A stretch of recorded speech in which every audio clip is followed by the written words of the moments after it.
Je vous rappelle ce qu'on était en train de faire. On était en train de mettre en place quelque chose d'un petit peu plus complexe, simplement parce que sur le premier exemple là, de cette table BBC, il n'y avait donc qu'une table, et donc les requêtes qui étaient mises en jeu étaient assez élémentaires. Donc, ce qu'on était en train de faire, c'était de s'intéresser donc au produit cartésien de deux tables. Donc, j'y reviens rapidement. Je vous rappelle, on a ici sur l'exemple que je vous projette, eh bien, donc, deux tables avec un faible nombre d'attributs ici. Donc, on a par exemple là, ici des noms de personnes avec des années de naissance et des villes de résidence. Et puis, donc, une deuxième table avec donc, des villes de résidence et des départements. Et donc, le but, c'est de mettre en lien, en fait, ces deux tables. Donc, on avait dit qu'une première façon donc, de procéder, eh bien, c'était donc de faire un produit donc, cartésien donc, des deux tables. Donc pour cela, on avait dit que on va utiliser la syntaxe suivante, select étoile from étudiant virgule ville. Donc là, ça va nous donner en retour ici le produit cartésien des deux tables précédentes. Donc on avait dit que lorsque on veut faire une recherche entre guillemets croisée entre deux tables, ce produit cartésien, il n'est pas si intéressant que ça parce que ça nous donne des résultats qui sont non pertinents. Si vous prenez la deuxième ligne, par exemple, eh bien, on remarque que ce résultat-là, il est non cohérent puisque on a une ville qui est différente ici pour le nom considéré. Et donc, on en était à la notion de jointure, on s'était arrêté là de mémoire, où l'idée, en fait, ça va être de faire ce produit Mhm. cartésien, mais en éliminant en fait tous les résultats non pertinents, autrement dit, en éliminant par exemple le deuxième retour, le troisième retour et le dernier retour.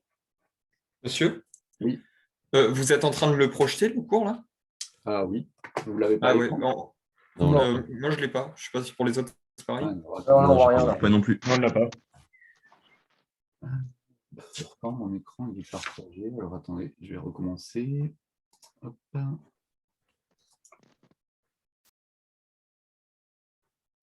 Là, vous l'avez à l'écran maintenant ou pas? Oui, là, Oui, c'est c'est bon. bon. Ouais. Okay. Bon, c'est parce que j'ai fait. Bien. Alors, au niveau donc, de la jointure, donc, je disais donc, l'idée, c'est d'éliminer en fait eh bien, donc, les retours non pertinents. Et donc, je vous avais dit, on va utiliser eh bien, donc, deux requêtes possibles. Alors, par contre, je pensais l'avoir enregistré. Donc, deux requêtes possibles. Donc, la première, eh bien, donc, c'est celle qui correspond donc, ici à un produit cartésien dans lequel ici on va imposer une contrainte, une sélection. Donc ici, on a select étoile from étudiant virgule ville. Donc là, on retrouve notre produit cartésien. Et ensuite, on va rajouter donc, la contrainte à l'aide du mot-clé where ici pour ne garder que les résultats pertinents.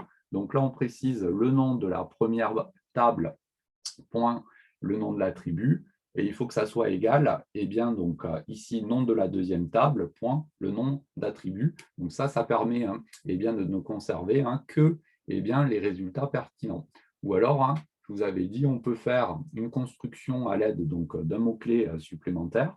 Autrement dit, on va faire la projection, donc select étoile from, on indique ici le nom de la première table, on va la joindre ici au nom de la deuxième table, et ensuite, on va rajouter ici notre contrainte après le mot-clé on, ici, où on a le nom de la première table, point le nom de l'attribut, qui est égal au nom de la deuxième table, point le nom de l'attribut. Donc, en gros, on en était là. On avait fait ça la semaine dernière. Et donc, ce que l'on avait dit pour conclure, c'était que si eh bien, donc, tous les attributs avaient des noms différents, eh bien, on peut s'affranchir ici de préciser donc, le nom de la table au niveau donc, de la contrainte pour eh bien, avoir une requête qui est un petit peu plus compacte. Alors après, par contre, au niveau donc, de ce deuxième cas de figure, c'est quand même un petit peu moins fréquent parce que bon, là, on a des tables élémentaires avec un faible nombre d'attributs, mais on conçoit bien que sur des tables qui gèrent des produits de stock ou des choses comme ça dans des entreprises, c'est quand même assez peu probable qu'on se retrouve avec des noms qui sont indépendants, différents entre plusieurs tables. Donc, malgré tout, la plupart du temps, on est obligé d'écrire une requête sous cette forme-là en précisant à chaque fois le nom de la table. Bien. Donc, hier, je vous avais envoyé donc, un petit exercice pour donc, se remettre un peu en jambe là-dessus. Alors, hop. La fenêtre, là, elle a changé, c'est bon? Oui, c'est bon. Ouais. Oui, c'est bon. Bien. Donc là, je vous proposais un cas, tout ce qu'il y a de plus général, théorique, où vous avez donc un modèle relationnel, un schéma relationnel qui va donc comporter donc, 3 tables. Donc, elles sont écrites ici de manière générale. Donc, si vous prenez la table représentation, par exemple, elle va posséder donc 3 attributs, appelés numéros de représentation, type de représentation et lieu. Musicien n'a que 2 attributs et programmé a, lui, 3 attributs. Donc là, on peut remarquer que, on a donc un attribut numéro de représentation qui va être commun en fait aux 3 tables précédentes. Je vous rappelle, lorsqu'un attribut est souligné dans un schéma relationnel comme celui-ci, ça signifie simplement que ça correspond à la clé primaire associée donc à la table. Bien, donc là, je vous avais mis quelques petites questions. Donc, quelques requêtes. Donc, la première requête consistant à donner donc, la liste des titres des représentations. Bon, cette première requête, elle est assez élémentaire, simplement parce que vous remarquez que titre de représentation, ça apparaît ici en termes d'attributs donc, dans la table représentation. Donc, ici, donc, en termes de requête, ça va être simplement la projection ici, titre représentation, le nom de l'attribut, de la table from représentation ici. Bon, ici, j'ai envie de dire rien d'extraordinaire pour cette première requête. Bien, ensuite, on demandait donc de donner la liste des titres des représentations ayant lieu à l'Opéra donc Bastille. Donc là, encore une fois, ça reste relativement donc, abordable, cette seconde requête, parce que vous remarquez qu'on a besoin donc, simultanément, en fin de compte, de 2 attributs, à savoir titre, représentation et le lieu, et ces 2 attributs appartiennent à la même table. Donc là, il suffit donc simplement pour cette deuxième requête, ici, de faire une projection donc, de titre représentation, donc de la table représentation. Et on va rajouter donc, une contrainte avec le mot-clé where, ici, ou simplement le lieu, ça correspond à Opéra Bastille. Donc là, attention, le lieu, c'est une chaîne de caractères, donc Opéra Bastille, il faut bien mettre ça entre guillemets. Je vous rappelle également quelque chose que j'avais dit donc, au niveau donc, de l'écriture de cette requête. Donc, quand on écrit une requête, on peut l'écrire en fait donc, sur une ligne, 2 lignes ou 3 lignes, comme c'est le cas ici. C'est pour ça que c'est important de mettre le point-virgule pour voir où ça s'arrête en fin de compte, la requête. Le découpage que l'on fait importe peu ici. J'ai fait un découpage donc, de la sorte, de manière à ce que ça soit plus visuel. Et donc, lorsqu'on fait ce découpage, c'est pas mal de le faire sous la forme que je fais à ce niveau-là, avec select, from et where, pour bien voir les différentes parties ici de notre requête, mais simplement visuel, ce que je dis là. On aurait très bien pu mettre select, titre, représentation, from, représentation sur la même ligne, et puis revenir à la ligne pour la dernière partie de la requête, where lieu égale Opéra Bastille. Donc là, le découpage, on le fait vraiment comme on veut. Après, l'idée, c'est quand même que si on fait un découpage, ça soit assez visuel pour que la requête soit facile à lire. Bien.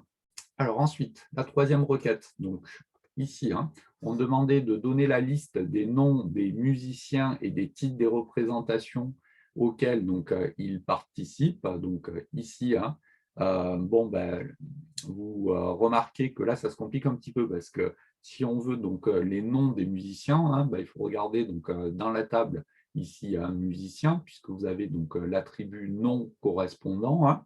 Par contre, ce que l'on veut, hein, c'est le titre des représentations donc, correspondantes. Et donc, vous remarquez que les titres des représentations, hein, bah, c'est un attribut, par contre, de la table présentation.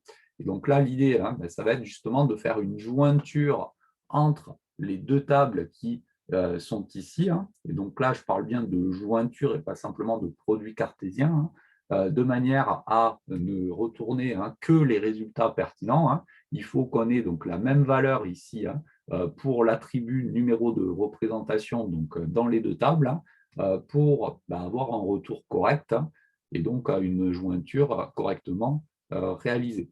Bien, donc là, au niveau donc, de la requête, donc on va faire donc, la projection donc, du nom et du titre de représentation, puisque ce sont les deux attributs, hein, que l'on souhaite avoir en retour.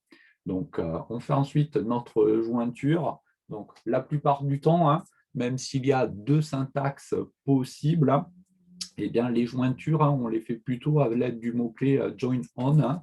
Donc, au niveau du concours, ouais, je vous ai dit, il y a toujours, hein, au niveau donc, des sujets, hein, 2 ou 3 requêtes SQL à écrire, hein. Donc, ça, depuis que l'informatique là, est mise en place, hein, depuis la réforme de 2013, hein, il y a toujours eu, hein, 2, 3, 4 requêtes, hein, alors guère plus, hein, mais quelques requêtes à écrire. Et à chaque fois, hein, donc, c'est plutôt cette syntaxe en join on, hein, qui est privilégiée, hein. Donc, bien évidemment, hein, si vous l'écrivez en termes de produit cartésien, hein, ça fonctionne également, hein, mais sur des requêtes, disons, un petit peu plus complexes, hein, cette structure en join on, hein, elle est quand même assez pratique, hein. Donc, c'est plutôt celle-ci, hein, qu'il faudra privilégier.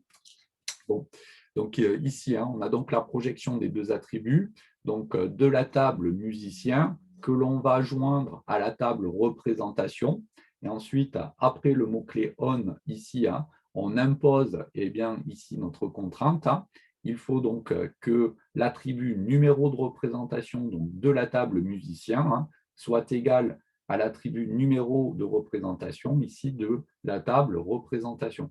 Donc là, remarquez bien, hein, que bien, donc on a le même nombre d'attributs ici dans les deux tables différentes, hein. Donc là, il faut vraiment, hein, préciser la table à laquelle on s'intéresse, hein, pour écrire correctement ici notre contrainte.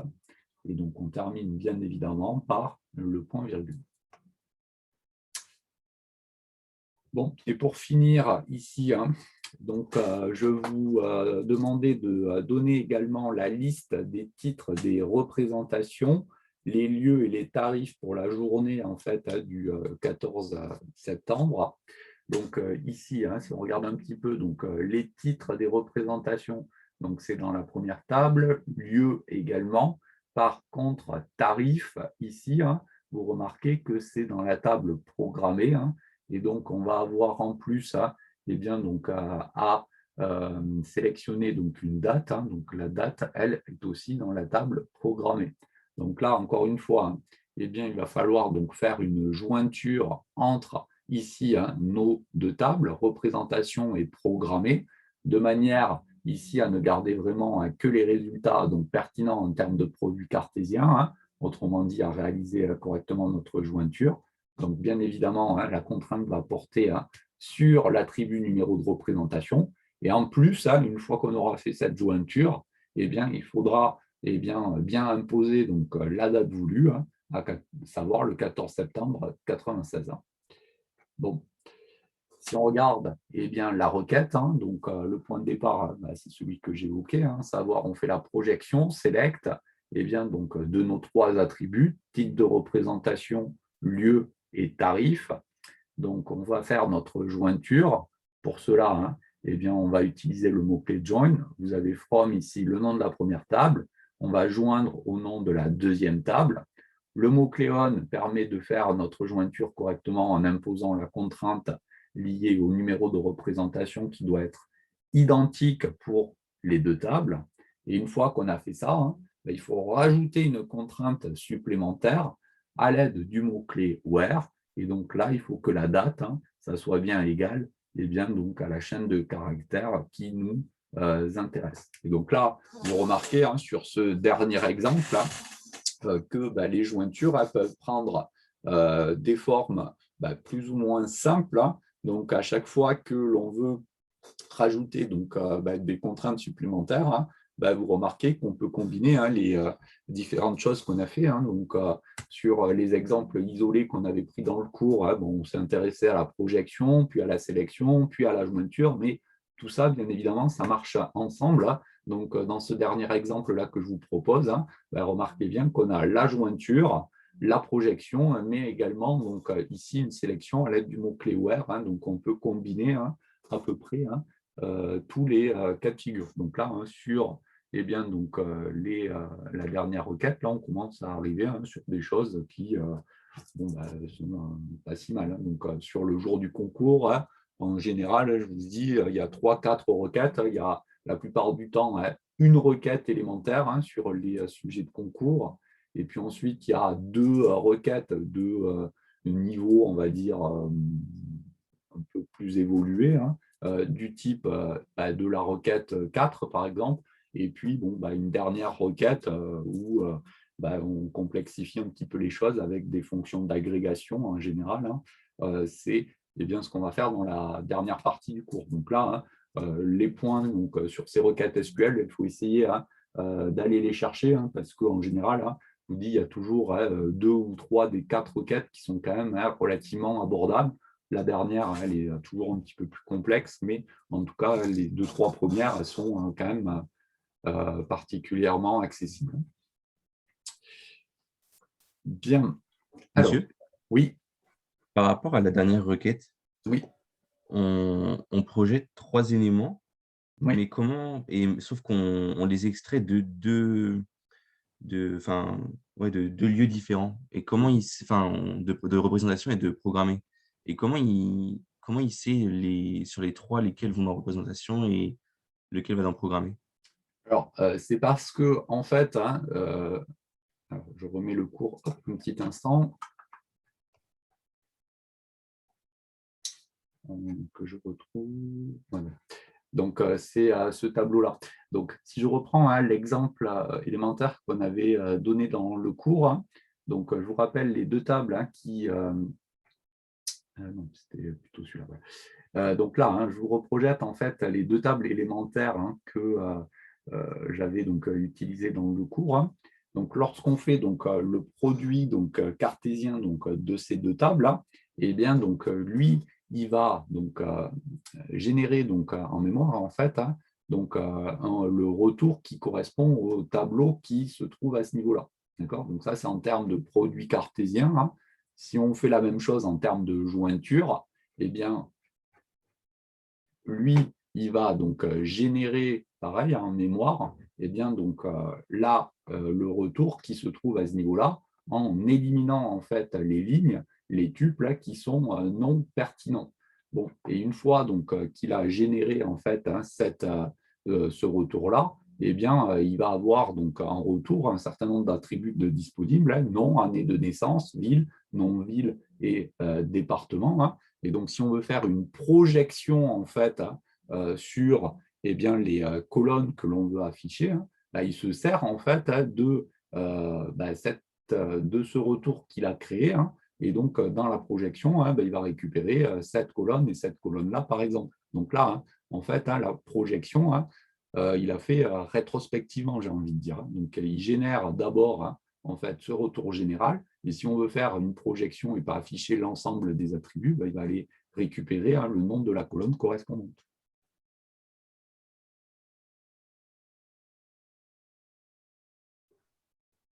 Je suis d'accord avec ça, mais le truc, c'est que si par exemple on avait eu, si par exemple on avait voulu mettre, si dans programmer on avait voulu mettre, on avait voulu sortir une autre information qui avait le même nom que dans représentation. Est-ce qu'il aurait su, enfin, on veut extraire quel élément de quelle table, au bon moment? S'il y a le même nom dans les… ok. S'il y a en fait 2 attributs donc, de 2 tables différentes qui possèdent le même nom, mais qui ne correspondent pas à la même grandeur, en gros, c'est ça que tu veux dire. Oui, c'est ça. Ouais. Alors là, il aurait fallu en fait utiliser une syntaxe du même type que celle-ci, hein. Donc, musicien pour un numéro de représentation au niveau donc, de ta projection.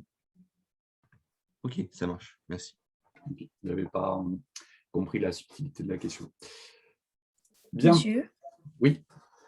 si on avait voulu joindre musicien en plus des deux de programmer représentation, on Mhm. aurait écrit pareil avec un égal ou il y a une façon plus compacte d'écrire?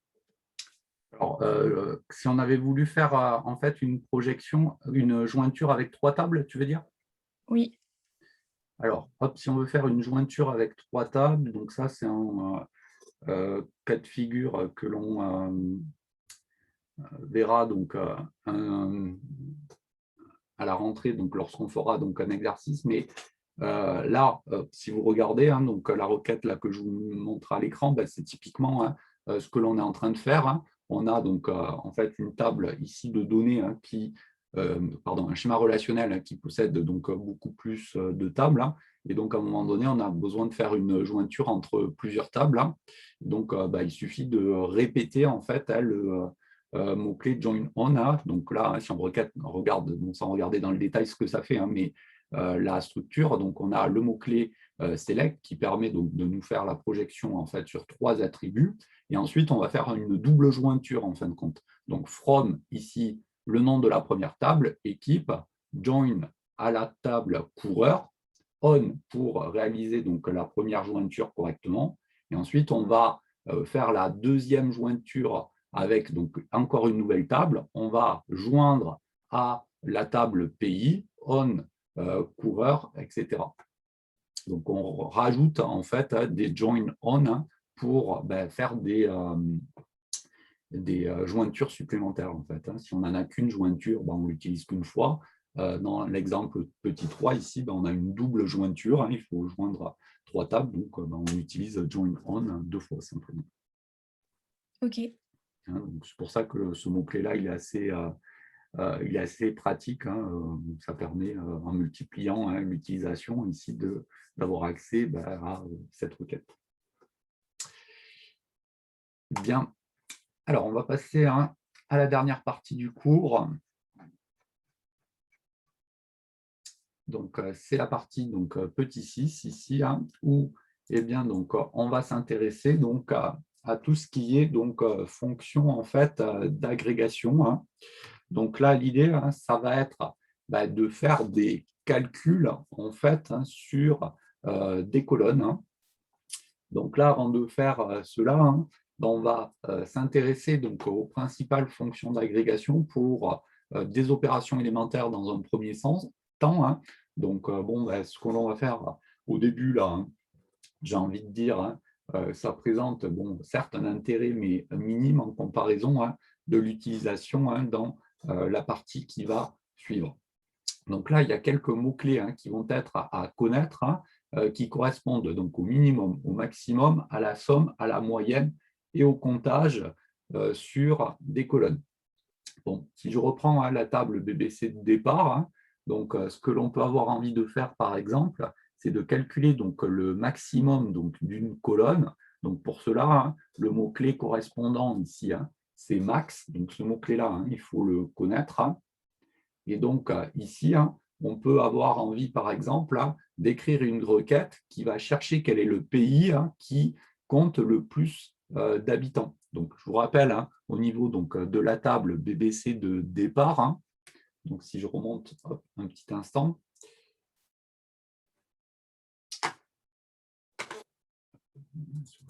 là. Donc si je vous remets ici hein, la structure générale de la table BBC. Hein, donc, vous avez ici hein, une table BBC avec un premier attribut, hein, c'est le nom du pays. Le deuxième attribut, c'est la région ici hein, du monde correspondant. Vous avez ensuite la surface, la population et le PIB.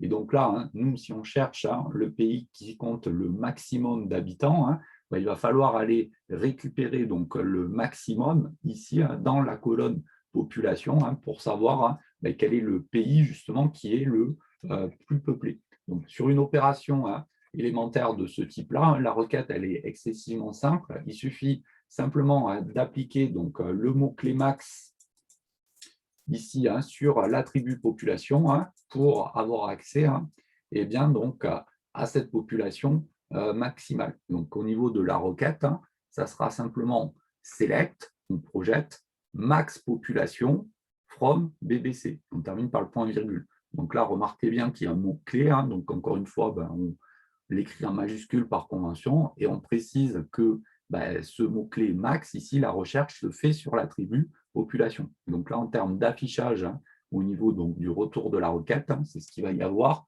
ici au-dessus.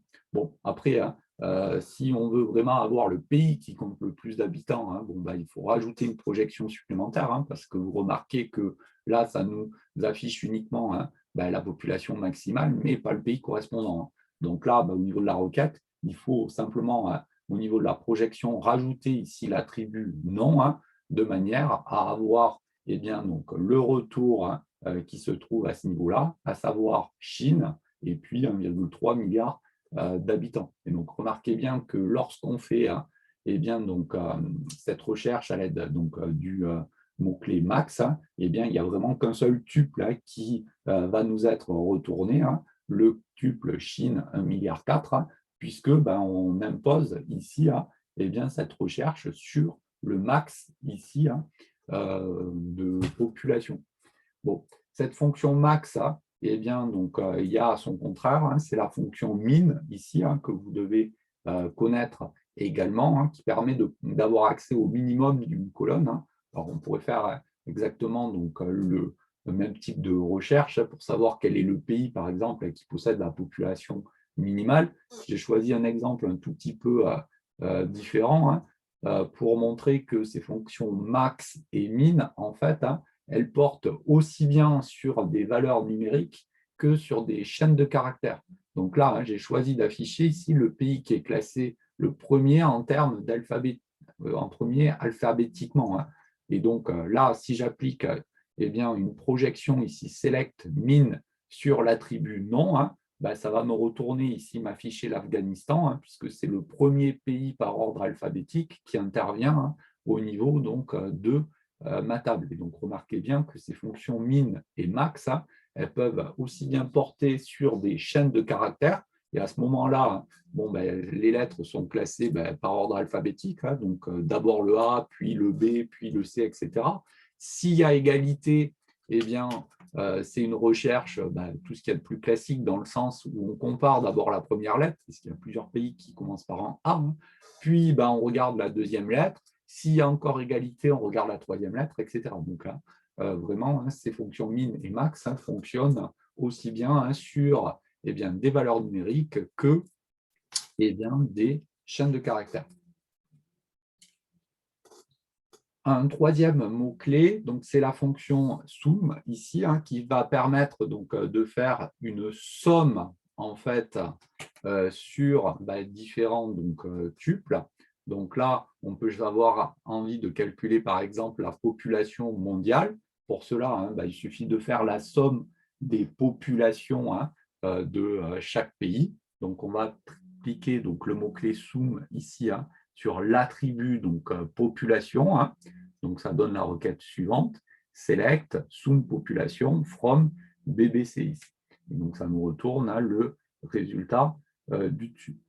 Alors, lorsqu'on utilise ces fonctions d'agrégation, il faut faire un petit peu attention donc, aux projections que l'on fait, simplement parce que, si je reviens un tout petit peu plus haut, là, quand on cherchait le nom du pays le plus peuplé, là, au niveau de la projection, effectivement, remarquez bien que j'avais rajouté ici l'attribut nom, de manière à bien avoir ici la Chine et la population correspondante, à savoir 1,3 milliard d'habitants.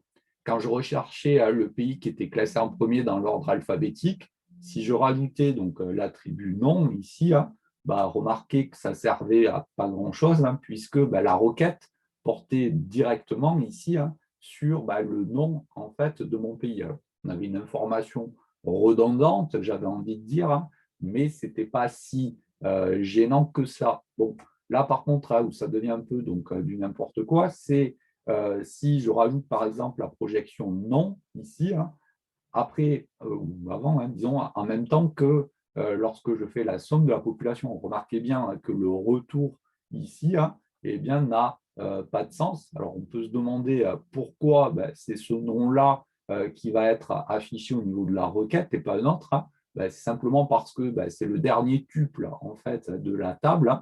Et donc, lorsque la projection va être faite, ici, ça va prendre arbitrairement le dernier tuple ici de la base. Mais bien évidemment, affiché de telle manière, ça n'a pas vraiment de sens puisque c'est 6,4 milliards d'habitants correspondant à la population mondiale. Et donc, ça n'a pas de sens d'afficher ici le nom de ce pays. Donc là, dès qu'on va utiliser les fonctions d'agrégation, il faudra faire un petit peu attention et bien, justement aux projections que l'on va faire à l'aide du mot-clé select pour éviter des affichages qui sont non pertinents de ce type-là.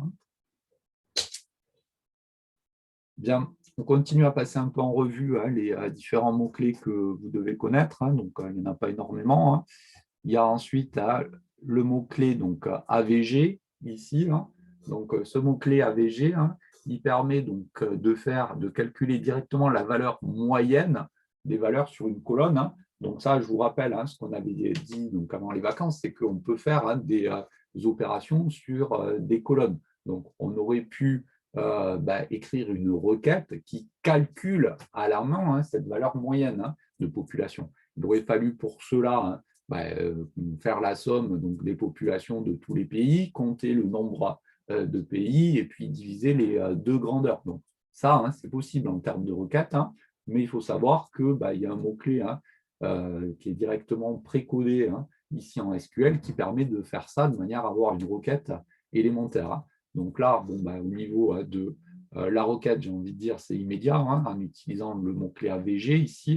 On va donc projeter ici la population moyenne. Autrement dit, on va appliquer le mot-clé AVG sur l'attribut population.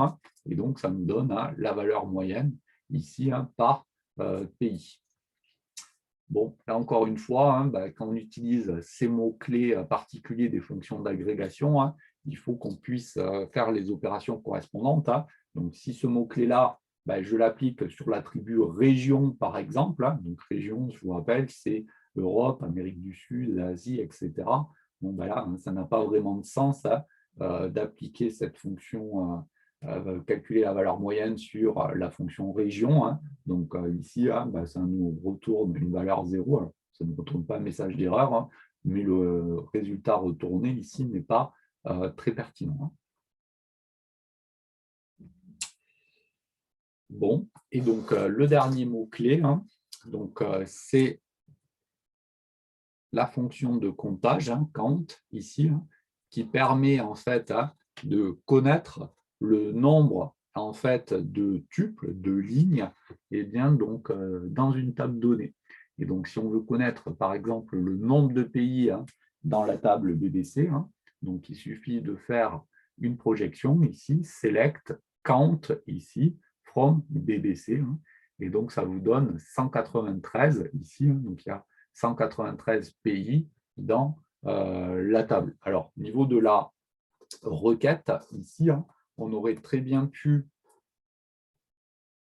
à ce niveau-là, au lieu de mettre count, ici, c'est de mettre, par exemple, count et de préciser entre parenthèses le nom de l'attribut correspondant. Donc là, par exemple, on peut faire le comptage sur la colonne nom. Alors, bien évidemment, ça nous retournerait le même résultat.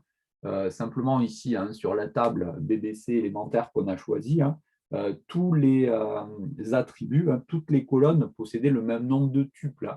Donc là, c'est la raison pour laquelle il n'y a pas besoin en fait, de choisir un attribut particulier pour faire le comptage. Mais on peut très bien imaginer une table un petit peu plus complexe qui possède tout un tas d'attributs et que ces attributs n'aient pas forcément tous une valeur dedans. Donc, ce que j'entends par là, attention, c'est, je rebascule sur la fenêtre, c'est ça ici. Donc, ici, au niveau donc, de la table BBC ici, remarquez bien qu'on a vraiment nos 5 colonnes qui ont donc le même nombre ici de tuples, simplement parce que il y a certains tuples ici qui n'ont pas de valeur. Après, on peut imaginer des tables dans lesquelles ça ne serait pas forcément le cas. Et donc, on peut faire un comptage spécifique sur un attribut particulier. Bien.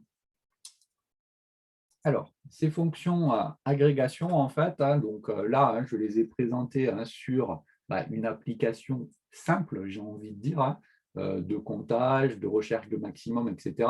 Mais l'intérêt, ça va être en fait de faire des opérations complexes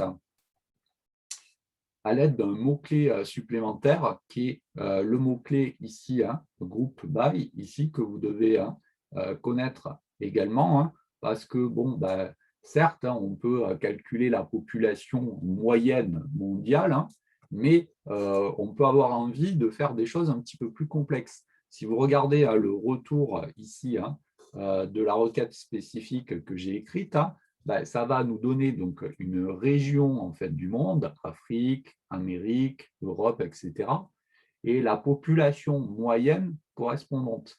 Et donc, dans cette requête particulière, on calcule la population moyenne des différentes régions donc, du monde. Et donc, regardez comment ça s'écrit en termes de requête SQL. Donc, on va faire donc, la projection à l'aide du mot-clé select, région ici, c'est le premier attribut, et AVG population, donc la population moyenne, donc from BBC. Et en fait, on va grouper en fait, par l'intermédiaire du mot-clé group by ici, les différents tuples ici par région. Et donc là, lorsque donc, on écrit cette requête-là, donc là, il va y avoir des groupes qui vont être créés. Donc ces groupes ici sont générés ici par région. Donc on va avoir un premier groupe Afrique, un deuxième groupe Amérique, Asie du Pacifique, etc. Et ensuite, la fonction AVG va calculer donc la population moyenne ici de ces différents groupes. Et donc pour cela, on utilise ce mot-clé supplémentaire qui est group by. Donc le fait de faire ça, vous remarquez que ça ouvre quand même la voie à des requêtes qui peuvent devenir relativement complexes, parce qu'on peut faire à peu près tout ce que l'on veut en termes de regroupement et donc obtenir des choses très pointues au niveau donc, de la recherche.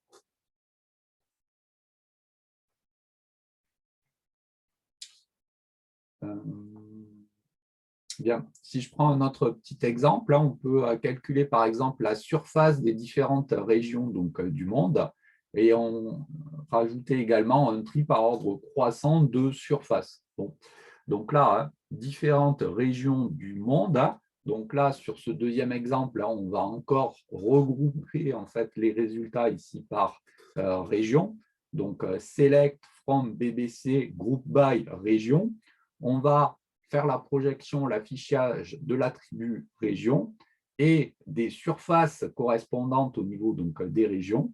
Et donc, on va faire ici un zoom surface de manière à avoir la surface liée donc, aux Amériques, à l'Afrique, à l'Europe, etc. Et puis, remarquez que on peut ensuite rajouter donc, des mots-clés supplémentaires qu'on avait vus dans la première partie donc, du cours. Donc là, on voulait faire un affichage en triant donc, les résultats par ordre croissant de surface. Et donc ça, on avait vu qu'il y avait le mot-clé order by. Et on peut donc faire ce tri par somme des surfaces. Donc si on ne met pas de contraintes supplémentaires ici au niveau des mots-clés, par défaut, ça se fait par ordre croissant. Donc là, voici ce que l'on a fait au niveau de cette requête. On a groupé en fait les différents tuples par région et on a calculé donc la somme des surfaces au sein d'une région donnée pour avoir les surfaces totales. Et donc là, vous remarquez que j'ai rajouté ce petit terme supplémentaire qui permet donc en plus de faire un tri. Donc là, ce que je suis en train de mettre en place, c'est le fait que on va vraiment pouvoir utiliser tout ce qu'on a déjà vu avant. Donc le mot-clé where, là, il ne va plus être très loin maintenant. Bien. Alors, je prends quelques petits exemples supplémentaires là, relatifs donc, à ces fonctions d'agrégation. Donc ici, j'ai pris une table élémentaire.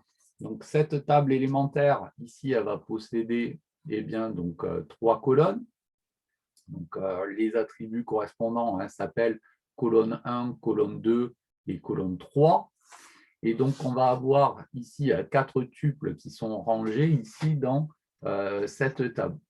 Bon, si on regarde un petit peu, la requête SQL que j'ai écrite ici, donc je fais une projection sur la colonne 2 avec une opération de comptage, une valeur moyenne sur la colonne 3, donc de la table MyTable ici, et on va surtout faire un regroupement ici par colonne 2. Donc là, je vous rappelle que même si on lit la requête de la gauche vers la droite, donc si vous avez une question de ce type-là, que fait la requête? Bon, déjà, ce qu'il faut regarder en premier, c'est la partie droite justement de la requête.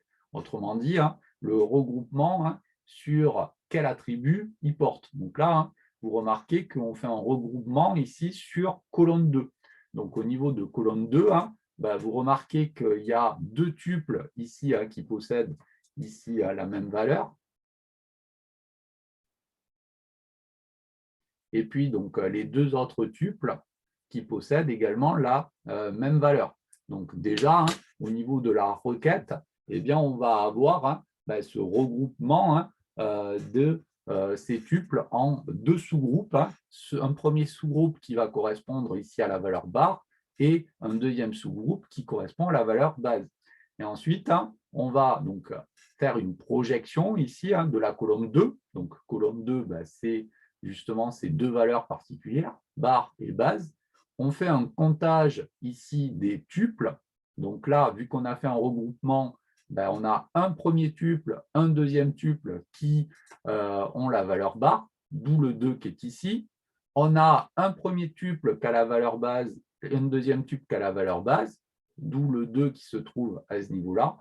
Et ensuite, on fait une valeur moyenne sur la colonne 3. Donc, attention, on a fait ici le regroupement. Donc, ça va calculer la valeur moyenne ici de 1 plus 4 pour le premier retour. Donc, ici, le 2,5.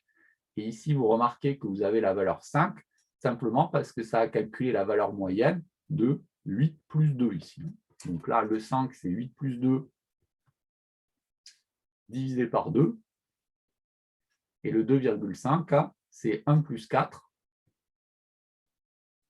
divisé par 2. Donc, remarquez bien qu'en termes de compréhension, même si la requête elle est écrite de la gauche vers la droite, la première chose à regarder, c'est le regroupement, la manière dont il est fait, pour savoir comment les différentes lignes, les différents tuples ici vont être regroupés, pour ensuite regarder s'il y a des opérations qui sont réalisées, comment ces opérations sont réalisées. Donc, le point fondamental, c'est justement à la fin de la requête, ici, avec le groupe by.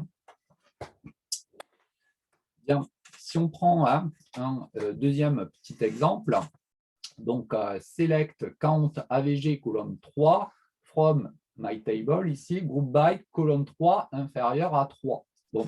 Donc là, vous avez ici encore un group by. Donc la requête, il faut la lire en commençant par la fin.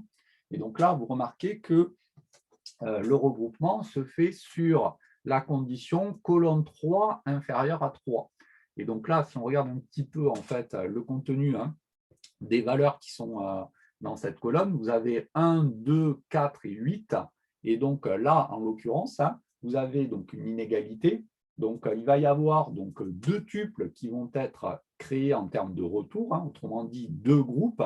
Un premier groupe dans lequel on va avoir les valeurs de colonne 3 qui sont plus petits que 3 et un deuxième groupe dans lequel on a les valeurs colonne 3 qui sont plus grands que 3. Et donc là, en l'occurrence, on va avoir ensuite une projection avec un comptage, une valeur moyenne sur la colonne 3. Donc là, si on regarde un petit peu, au niveau donc, de ce premier tuple-là, on a bien colonne 3 inférieure à 3 qui est vrai. Ici, on a bien colonne 3 inférieure à 3.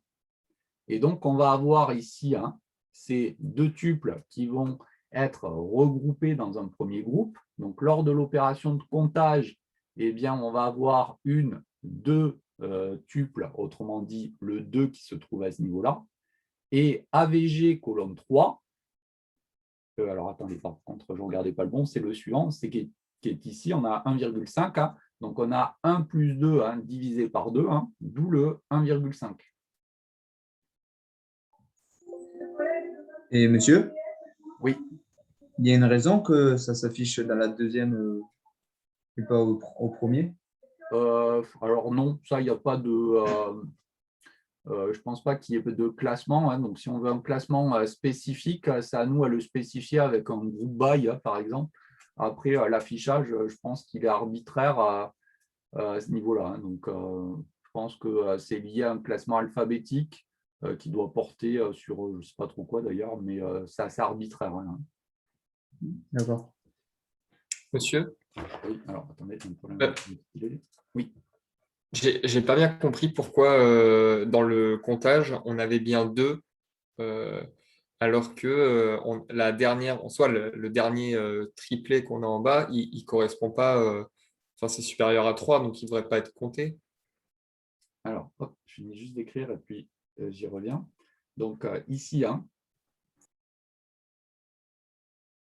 si vous prenez donc vos différents tuples, vu que le regroupement se fait donc, sur la valeur en fait, dans le tuple de colonne 3, qui est plus grand ou plus petit que 3, on remarque que les deux premiers tuples qui sont ici ont des valeurs qui sont plus petites que 3, alors que les deux derniers ont des valeurs qui sont plus grandes que 3 en fait ici. Donc là, il va y avoir un premier groupe qui va correspondre aux deux premiers tuples, et ensuite un deuxième groupe qui va correspondre aux deux tuples qui sont ici, puisque ces deux tuples sont caractérisés par une valeur fausse ici, du point de vue de l'inégalité, et ici par une valeur vraie, j'ai mis 0, c'est 3 bien évidemment, pour l'inégalité. Bon, donc là on a ce premier regroupement, et ici un deuxième groupement. Et donc l'opération de comptage ici compte simplement le nombre de tuples qu'il va y avoir dans le groupe. Donc là on a bien deux tuples pour la condition vraie et deux tuples pour la condition fausse qui est ici. D'où les deux qui se trouvent à ce niveau-là. Et après, la valeur moyenne porte, elle, sur la colonne 3. Donc, on fait 1 plus 2 divisé par le nombre de tuples, 2, d'où le 1,5. Et ici, 4 plus 8 divisé par 2. Pourquoi j'ai mis 3 ici? C'est 2.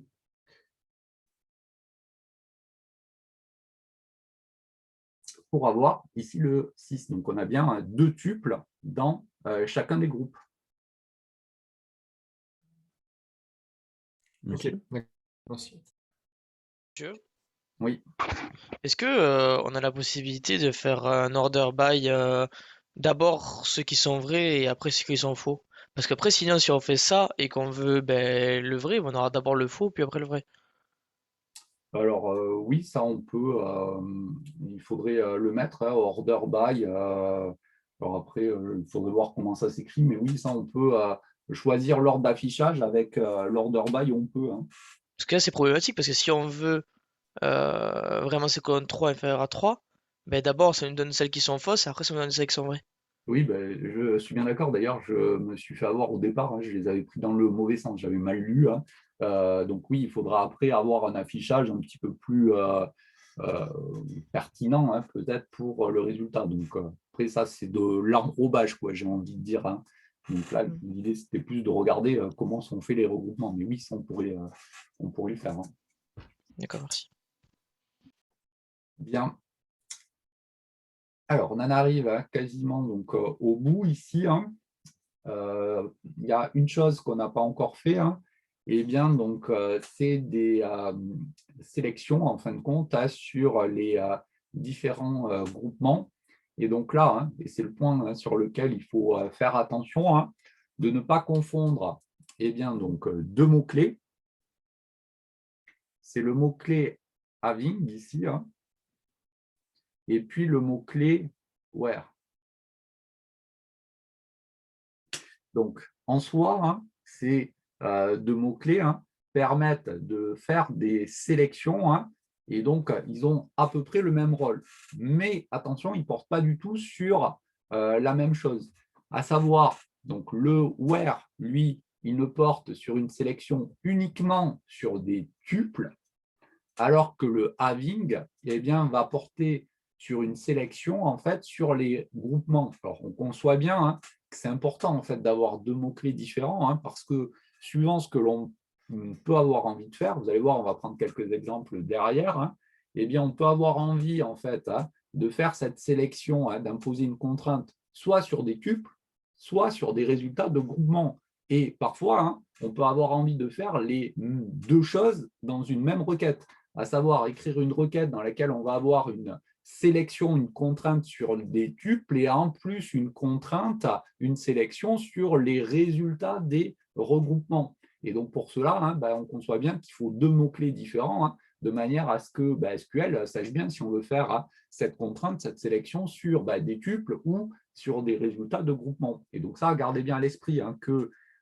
si on veut faire donc, cette sélection ici sur des regroupements, hein, ce n'est pas where, mais having ici qu'il va falloir utiliser. Bon, alors si on prend quelques petits exemples pour illustrer ça, hein, donc on peut s'intéresser toujours à notre table BBC de départ, hein, et on peut avoir envie d'afficher par exemple les régions du monde qui comportent plus de 1,2 milliard d'habitants. Donc là, dans l'idée, hein, on va faire donc un regroupement des différents tuples par région. On va calculer donc la somme des populations correspondantes.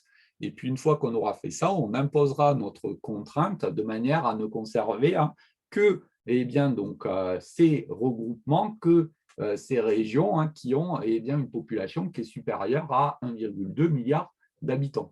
Donc, en termes de requête, on va donc avoir la projection avec région, somme, population de la table BBC. On va regrouper ici par région. Donc, si je n'avais pas la dernière partie de la requête ici, hein, on aurait la même requête que celle qu'on avait écrite précédemment, hein, à savoir les différentes régions du monde avec les populations correspondantes, simplement hein, parce qu'on fait un regroupement ici par région et qu'on somme les populations ici hein, correspondantes. Mais on rajoute cette contrainte supplémentaire ici, hein, où j'impose ici une contrainte sur la somme des populations, autrement dit les valeurs qui sont ici, et je ne conserve que les valeurs ici qui sont supérieures à 1,2 milliard d'habitants. Donc là, encore une fois, hein, le découpage de ma requête est totalement arbitraire. Hein, donc pour plus de lisibilité, hein, les mots-clés, je les ai ici tous alignés sur la partie de gauche, mais j'aurais pu très bien écrire select région sous population from BBC, puis revenir ensuite à la ligne hein, avec un groupe by, et puis revenir ou pas à la ligne avec le mot-clé having. Donc là, le découpage, je vous redis, on le fait exactement hein, là où on veut. Bon, la seule chose, c'est que en général, on essaie d'avoir un découpage qui est assez visuel pour que ça soit pratique. Bon, et alors, par rapport à cette histoire de mots-clés having et where, remarquez bien la différence avec la requête suivante. Donc là, dans la requête que j'ai écrite hein, juste après, vous remarquez que j'ai la même structure que la requête supplémentaire, mais vous remarquez que, avant le regroupement, ici, hein, j'ai un where. Bon, là, hein, en termes de requête, ça va faire un regroupement hein, encore des pays par région. Par contre, comme j'ai rajouté le mot-clé where population supérieure à 1 milliard, le regroupement ne va se faire que pour les pays qui ont plus de 1 milliard d'habitants. Et ensuite, hein, une fois que j'ai fait ce regroupement-là, on fait une nouvelle contrainte qui va porter sur la somme des populations qui est supérieure à 1,2 milliard d'habitants. Donc là, dans la base hein, que j'ai ici, hein, le seul pays qui a plus d'1 milliard d'habitants, c'est la Chine. Hein. Donc c'est le seul pays qui va être pris en compte lors de l'agrégation. Hein. du fait de cette contrainte qui est ici. Donc, ça sera simplement la Chine qui sera donc mise en jeu dans un regroupement. Et puis, donc, bon, la contrainte dernière, la finale, elle sera vérifiée malgré tout. Mais ici, du fait de cette ligne supplémentaire, on ne va conserver qu'un tuple pour réaliser donc, notre agrégation, à savoir le tuple Chine.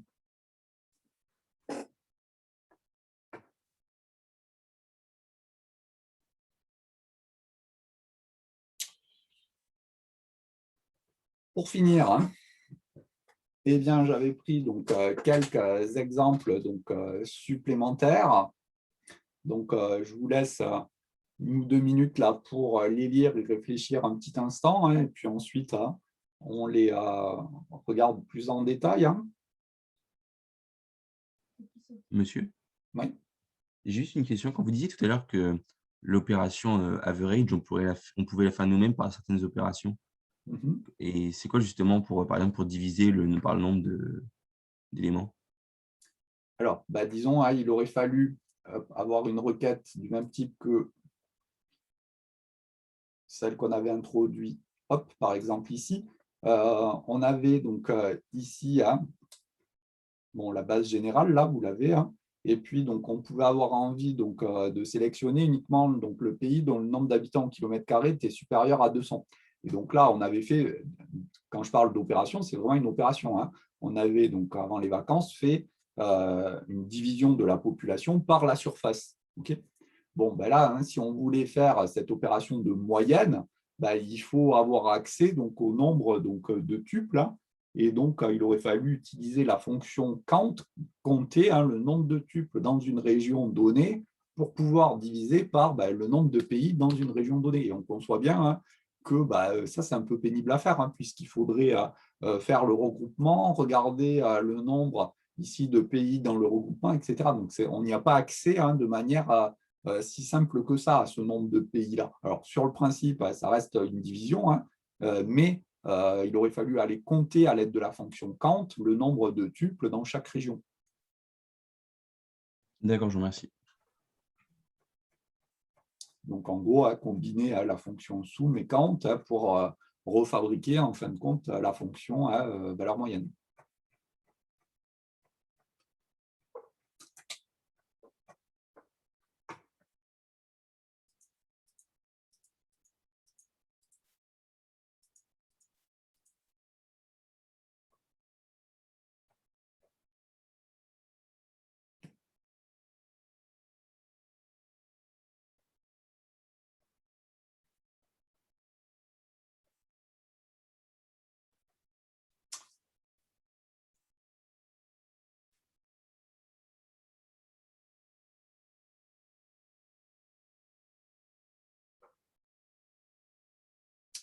Alors, si on regarde un petit peu donc, cette requête, donc là, on va avoir donc une projection de la table. Ici, on va faire un regroupement et ensuite, on va rajouter une contrainte à l'aide du mot-clé having ici.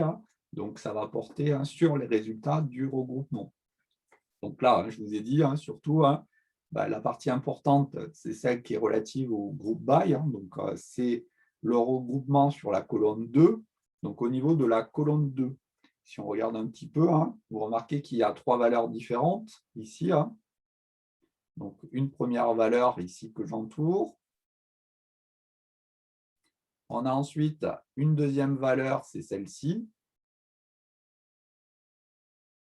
Et puis, donc, une troisième valeur que je mets par exemple en pointillé. Et donc, ici, on va avoir donc, un regroupement avec, pour commencer, les tuples qui correspondent à la valeur bar ici, un deuxième regroupement avec 2 tuples qui vont correspondre à la valeur base, et un troisième tuple qui correspond à la valeur ici fou. Par contre, du fait qu'on a rajouté la contrainte, eh bien, donc, cette contrainte porte ici sur une fonction comptage. Donc là, attention, ça compte le nombre de tuples dans les regroupements. Donc, 2 tuples pour le premier regroupement, 2 tuples pour le deuxième et un seul tuple pour le troisième.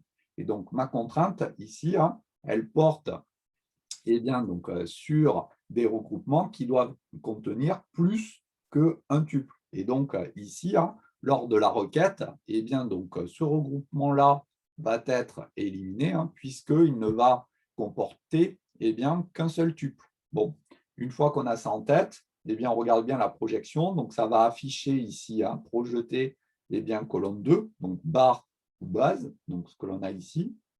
Compter donc, le nombre de tuples dans le regroupement. Donc, il y en a 2 à chaque fois, d'où les 2 qui se trouvent à ce niveau-là. Et ensuite, ça fait la valeur moyenne sur la colonne 3. Donc, la colonne 3, hein, eh bien, ici, hein, donc, pour le premier regroupement, eh bien, on a ici 1 plus 4 divisé par 2, puisqu'il y a 2 tuples.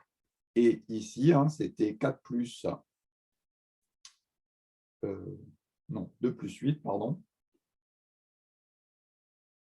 divisé par 2. Donc, voici hein, pour eh bien, le résultat de notre requête.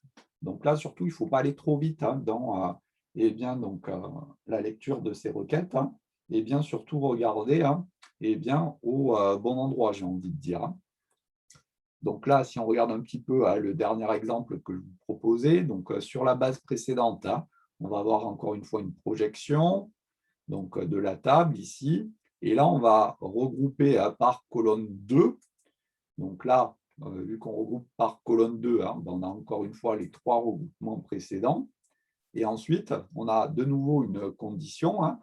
Donc, ça va porter hein, sur somme colonne 3. Et donc, ici, hein, somme colonne 3 égale 10. Et bien, donc, vous remarquez que soit on a somme colonne 3 qui est égale à 10, et donc c'est vrai, soit ça va être faux, hein, et donc on va ici regarder somme colonne 3. Donc ici, au niveau de la première partie de regroupement, ici, somme colonne 3 qui correspond à la valeur barre, ici, ça fait 1 plus 4, ça fait 5, et donc ça ne correspond pas ici à la valeur 10. Donc remarquez bien hein, que le premier regroupement ici n'est pas retourné au niveau de la requête. Ensuite, on va avoir ici le deuxième regroupement qui correspond à la valeur base, ici. Hein. Donc 2 plus 8, ça fait bien 10. Et donc, on va bien avoir l'affichage de ce deuxième regroupement. Quant au troisième, eh bien, donc, on a un seul tuple dont la valeur qui correspond à la somme, c'est directement le 16 ici, hein, qui est différent de 10. Et donc, ce tuple-là n'est pas affiché. Et donc là, hein, notre requête, en fait, hein, ne va afficher hein, que le deuxième regroupement. Donc, ici, hein, en gros, hein, voilà, c'est les requêtes les plus complexes hein, que l'on est susceptible de rencontrer, hein, ce dernier cas de figure, hein, avec, disons, le cas entre guillemets ultime, hein, c'est celle qui correspond donc, eh bien, donc, à l'utilisation simultanée d'un where et d'un having pour eh bien, utiliser des contraintes qui portent à la fois sur des tuples ou sur des regroupements de tuples. Donc ça, hein, c'est vraiment le truc le plus compliqué qu'on est susceptible de rencontrer. Hein. Bien, donc voilà, hein, donc, pour ce cours sur les bases de données, donc, il y avait, donc, juste pour finir, 2 petits mots là sur le concept client-serveur. Alors, juste pour en dire donc, un mot, hein, donc, tout est lié hein, sur le fait, en fin de compte, que eh bien, on a donc des choses qui vont être séparées du point de vue du stockage en particulier hein, et des recherches à proprement dites. Hein, à savoir, hein, il y a les données qui vont être stockées à un endroit et puis ensuite, hein, il va y avoir donc, des utilisateurs hein, qui vont en fait eh bien, donc, demander, interroger donc, cette base. Hein, et donc, lorsqu'on fait donc, l'interrogation de la base, en fait, hein, on va passer par un tiers hein, qui, lui, eh bien, va aller faire la recherche directement dans la base donnée qui nous intéresse. Et donc, ça, c'est ce que j'avais dit en introduction. Hein, en fin de compte, hein, on va avoir une boîte noire, hein, on ne sait pas bien comment ça marche. On va demander une information hein, et ensuite, hein, eh bien, on va attendre le retour de la requête qui va être donné hein, par eh bien, le serveur qui va interroger la base de données. Donc, en gros, il y a 3 parties. Il y a la base de données qui va être à un endroit, il y a l'utilisateur qui va avoir besoin d'une information, et puis il y a un troisième élément, un serveur, qui va interagir entre les deux, qui va aller rechercher l'information dans la base et le retourner donc, au client. Alors ça, bien évidemment, c'est sur des bases de type industriel, dans le sens où on ne travaille pas forcément en local. Bon, c'était juste pour la petite information. Donc, voici pour ce cours sur les bases de données. Donc, je ne sais pas s'il y a des questions là-dessus. Alors, pour finir, hop, je vous envoie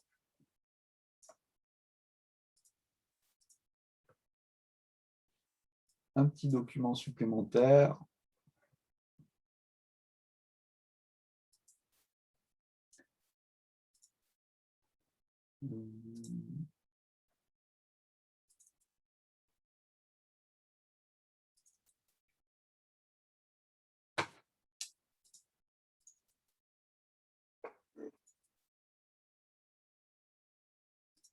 Hop. Voilà. Donc, normalement, le fichier il a dû arriver directement au niveau de Zoom.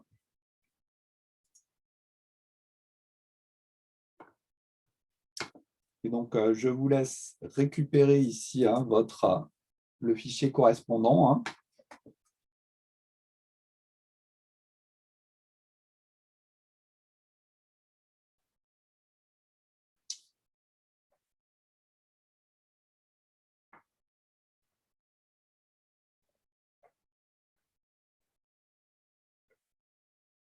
C'est bon, vous l'avez récupéré? Alors, il y a Simi là qui veut parler, j'ai l'impression.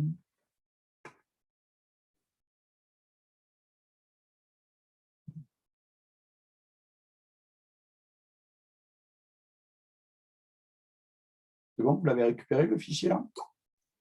Ouais, Oui, c'est c'est bon. bon. Là. Oui. Ok. Bon, donc si hop, on regarde juste le contenu et après, par contre, je vais vous laisser travailler. Et puis, donc, on le corrigera. Donc, là, il est 20, ça va être un peu juste pour aujourd'hui. Donc, ici, si on regarde simplement donc, le fichier ensemble, et puis ensuite, je vais vous laisser le faire. Donc, ici, donc, vous avez une base de données qui va comporter 7 tables. Donc, c'est l'annexe ici à partir donc, de la page 2.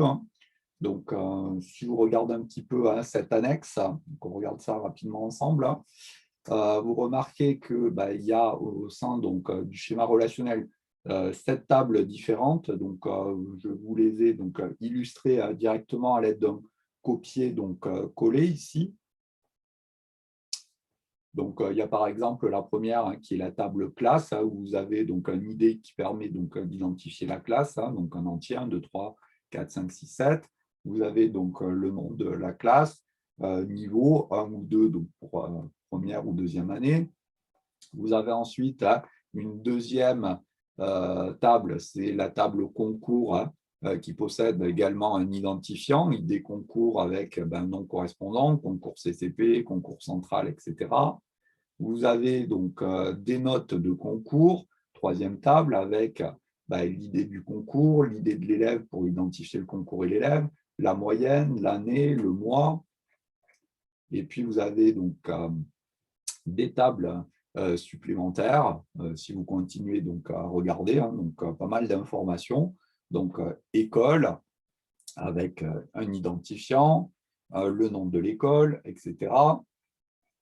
Pareil donc pour des élèves, avec un identifiant, un nom, un prénom, et puis certaines informations présentes ou pas d'ailleurs. Remarquez bien que certaines informations ne sont pas présentes.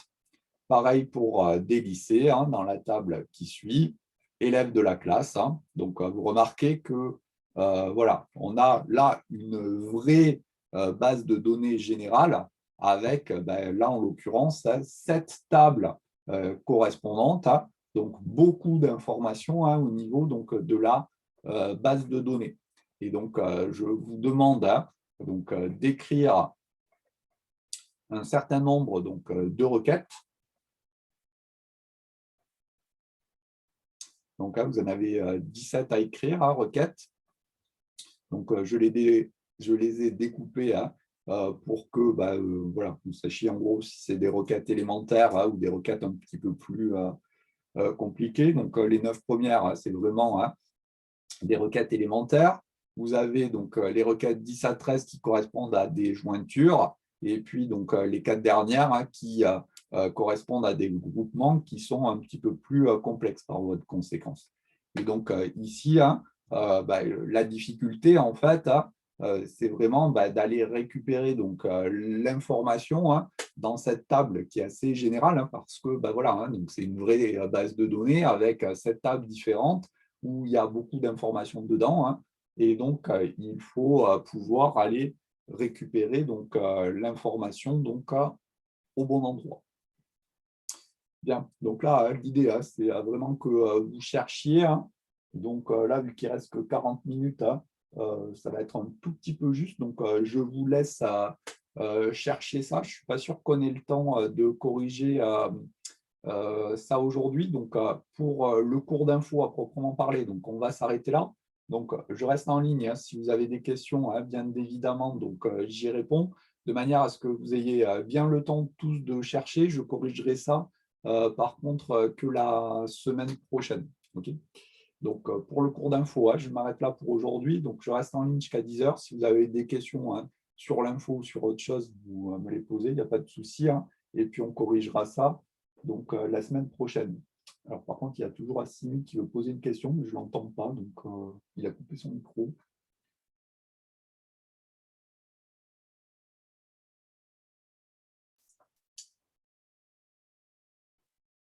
Donc, bon, ok. Allez, au boulot. Hein, donc là, normalement, hein, pour faire un exercice de ce type-là, avec un peu d'entraînement, hein, max en une demi-heure, hein, ça doit être jouable. Hein. Vous faites, si vous avez des questions, hein, au fur et à mesure, vous les posez. Hein. Il n'y a pas de souci.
Donc là, au niveau des premières requêtes, hein, donc si vous avancez un petit peu, que vous êtes à la requête 3, remarquez qu'il existe le mot-clé select distinct, hein.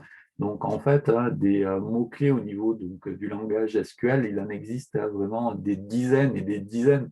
Donc là, c'est simplement un cours d'introduction aux bases de données, hein, que l'on fait. Donc on ne peut pas tous vous les donner, hein, bien évidemment, mais remarquez bien, hein, qu'il existe par exemple, là, pour la question 3, disons, pour les questions qui suivent là, le mot-clé select distinct qui peut être utilisé donc, à l'aide donc, au lieu du mot-clé select pour éviter donc, les doublons. Pour ceux qui ont été vraiment très très vite, hein, vous remarquez qu'il y a également un mot-clé qu'on n'a pas rencontré donc, dans le cours, hein, c'est le mot-clé limite qui permet également, hein, donc, d'avoir donc, des requêtes avec une syntaxe qui est relativement simple, hein, en limitant donc l'affichage à certaines choses. Donc des mots-clés, hein, il en existe vraiment tout un tas. Donc si par cas vous avez besoin, hein, pour une raison X ou Y, d'interagir avec une base de données dans le cadre de vos TIPE, je vous rappelle, hein, donc d'une part, eh bien, donc, on peut interagir directement sous Python à l'aide d'une base de données, hein. Il existe des modules spécifiques. Et puis en plus, il y a tout un tas donc, de mots-clés supplémentaires, hein, qui existent. Donc, au besoin, hein, vous pouvez aller chercher un petit peu plus d'informations là-dessus, hein.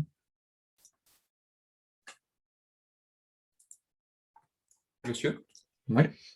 Pour ce qui est de la question 4, est-ce qu'on a le droit de dire qu'on veut sélectionner une liste où le téléphone est différent de nul?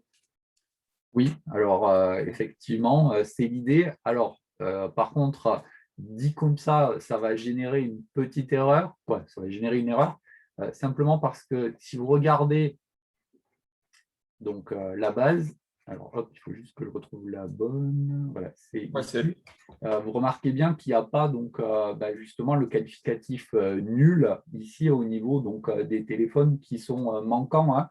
C'est ce que j'évoquais donc, précédemment, à savoir que on peut avoir donc, des colonnes, hein, qui ne possèdent pas le même nombre d'informations, hein. Donc c'est vrai que sur l'exemple de base de départ que j'avais pris avec BBC, quand une donnée était manquante, hein, donc j'avais imposé une valeur nulle pour qu'on ait bien les mêmes tailles de colonnes, mais remarquez bien que là, ce n'est pas le cas. Donc, ce n'est pas nul, hein, mais c'est chaîne de caractères vide en fin de compte, hein. Et pour le signe différent, c'est le même qu'en Python? Ah oui, par contre, là, effectivement, hein, ça c'est un truc que je n'ai pas dit, Ok. c'est le même qu'en Python, hein, donc c'est point d'exclamation égal. Ok, merci.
Monsieur, Oui.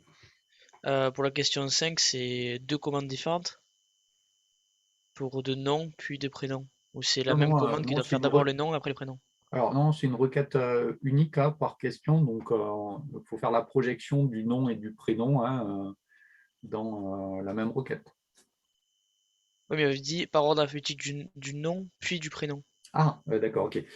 Donc là, hein, au niveau de la requête order by, hein, bah, on peut mettre plusieurs en fait, classements les uns à la suite des autres. Donc là, hein, on va mettre order by nom. Donc là, ça va faire d'abord par rapport au nom. Et ensuite, vous mettez virgule prénom.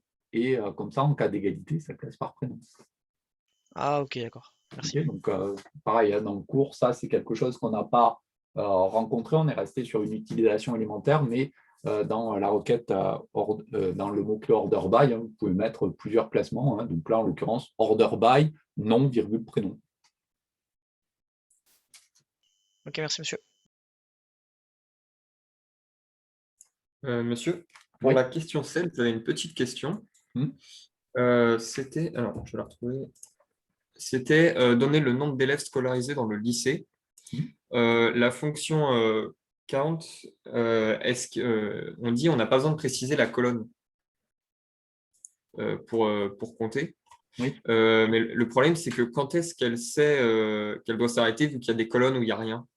Alors, bah, justement, hein, donc, s'il y a des colonnes, s'il y a une base avec des colonnes qui sont vides, bah, là, il faut par contre préciser donc, l'attribut correspondant. C'est-à-dire? Alors, bah, si on prend donc, la table correspondante, alors attendez, je suis en train de la chercher parce qu'il y en a beaucoup. Hop, c'est élèves.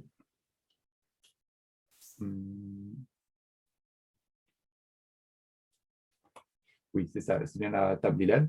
Donc là, bah, il faudra donc, mettre une requête du type select count nom from élève. Ah, Donc entre ok, d'accord. parenthèses, vous précisez le nom de la colonne hein, et comme ça, il n'y a pas de souci en fait. Ok, d'accord, très bien. Merci. Effectivement, hein, si on prend la colonne, l'attribut email, bon, bah, on remarque qu'il n'y en a qu'un. Hein, donc, si vous voyez, hein, c'est un peu différent de ce qu'on avait fait dans le cours où il y avait vraiment des attributs, des valeurs nulles au niveau des cases vides. Donc, à partir du Oui, moment oui, hein, oui. où nul est présent, hein, bon, bah là, il n'y a pas On de peut y souci. aller quand C'est même. une valeur. Quoi. Elle est nulle, mais c'est une valeur. Là, vu qu'il n'y en a pas, bah, il faut Oui, bien sûr. préciser à count et vous mettez entre parenthèses bah, le nom de la colonne sur laquelle vous voulez faire le comptage. Ok, très bien, merci.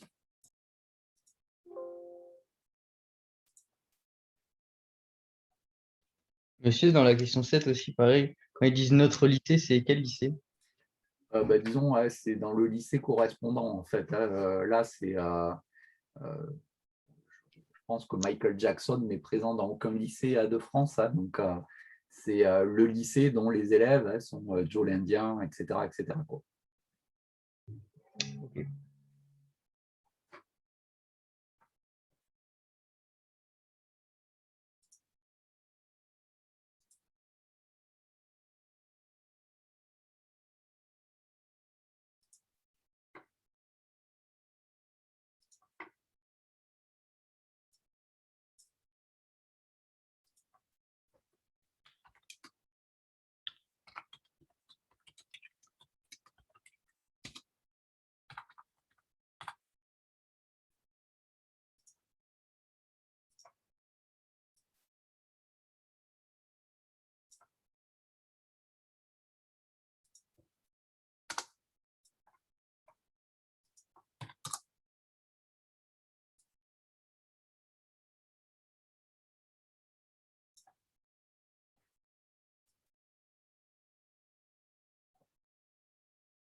Monsieur? Oui. Pour ce qui est de la question 9, je ne comprends pas bien comment on doit l'utiliser, le mot limite. Alors, si on regarde hein, au niveau de l'exemple, hein, donner donc le nom des élèves avec les 3 moyennes les plus faibles au bac. Hein.